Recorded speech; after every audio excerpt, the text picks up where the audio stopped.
I think it's a beautiful thing when two people meet and choose to spend the rest of their lives together.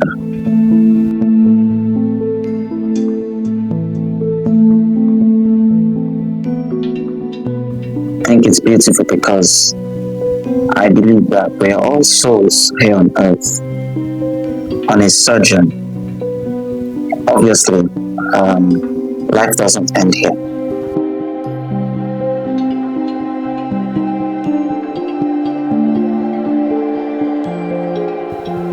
And I think that's the main reason why we have religion. The big question about what next after life. And so we all have religions to try and answer that question. Heaven, hell, and all of that. But then back to the main topic, which I'm sharing today. Like I said, we are all here on the sojourn. We definitely know that there's more to this life. And then I think it's more beautiful when you choose to sojourn this experience with somebody that you've chosen.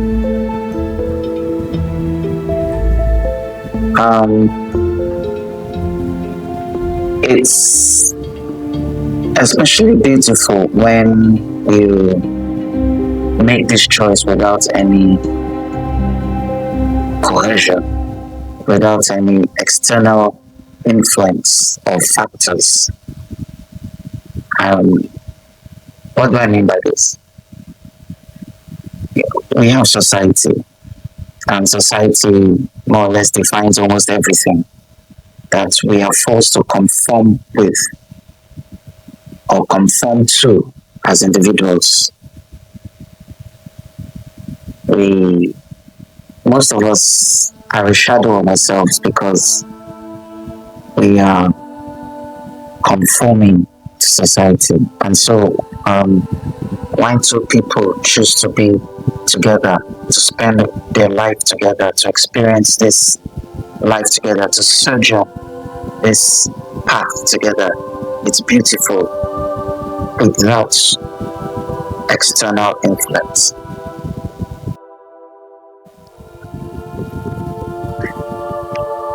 Is marriage for everyone? Okay.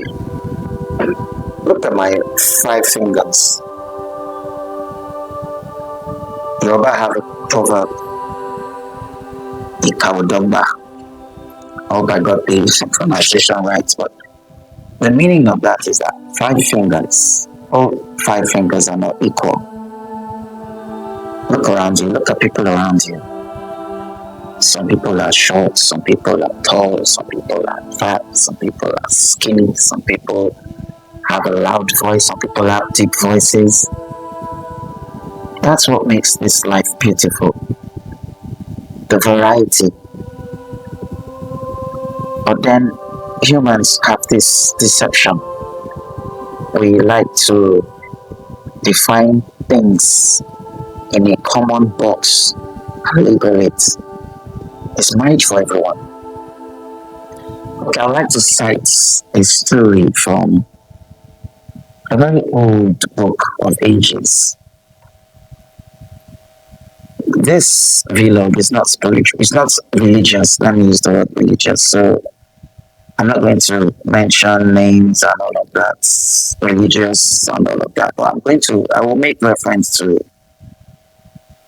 old books of wisdom, which some religions use, and all of that. So there's this book of wisdom where it tells about the story of a divine entity, a supreme divine entity, who takes the form of a man. You have this spiritual entity who takes the form of, who takes a human form, and it comes down to earth. And this entity is trying to pass on a message to a human being, a lady, a woman. And so this spiritual entity in the form of a man is standing next to a well, anticipating the arrival of a woman who is thirsty.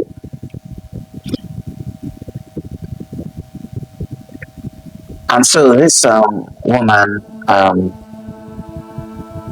arrives at the well side and she meets this man. And of course, she went there to fetch water because she's thirsty. But then the man tells her, he asks her he says, "Can you give me water?" And the woman is, first of all, the form that the man adopted was a form of an elite. In society we always have classes. So in that time, there were classes, and this guy he was someone of a higher status than she. She belonged to the lower class, the masses. And then this head stands this man of very high prestige, asking this woman of lower, class to give him water. And so the woman is surprised that why would somebody of your status ask me for anything? And so the man, don't forget that this is a spiritual entity taking the form of a man just to pass a message on to this woman. And so the man looks at her and says, "If you know who I am, you would ask me for water. And I will give you water. And the water I will give you to drink, you will drink of it, and you will never thirst no more." And the man takes a step further, and also for me to, cut this long story short. And the man lets her know that he knows her. He says, "I know you. You have married 5 times. And even the fifth husband you're currently with right now is still not your husband. Meaning that marriage is still going to be dissolved." I think the rest of the story, the woman runs up saying, "Oh, I met a man who knows me," or something like that. But we need to understand these things deeper. You see, we're talking about this concept of institutionalized marriage, and then I'm relating it with this story from a very old book of ages. And this man goes to wait for a woman who is thirsty, and he offers her water. First of all, the woman comes and is asking the woman for water. Because it's like a lot of single ladies. Let me start with single ladies. A lot of single ladies think that something is wrong with them because they're not married, especially those that are age 40, they're going to their 50s and they've never been married, and they think maybe something is wrong with you. Sometimes, when they go to church and they pray and all of that, it's amazing that when we present some of our desires in supplication, in prayer and supplication, you'll find out that the universe, that thing that you want the universe to give you, is exactly what the universe wants from you. And so you have this woman going to fetch water, and she needs, obviously, she doesn't have water. That's why she's thirsty. And then she's going there, and then she gets to the point of where she's supposed to be watered, and she's being asked for water.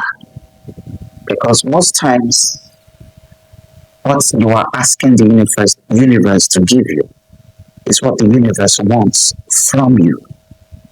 Remember that this spiritual entity came down in the form of, it came down and adopted the form of a man, asking this lady who was thirsty for water. And then to show that this whole scenario was about choices we make in life, especially when it comes to marriage. It goes on to say, you've been married 5 times. They're trying to say, look, you are thirsty, and your thirst cannot be quenched by marriage. If the water you're looking for is your commitment to a divine calling, a cause, a purpose. Am I against two people choosing to spend the rest of their life together? No. Am I against institutionalized marriage? Yes. Why should you demand that somebody should swear that they will be committed to you for the rest of their lives? And if they ever go against that, there will be severe punishment. If that is not a narcissist, tell me, what is it? Or who is it? What kind of person are you?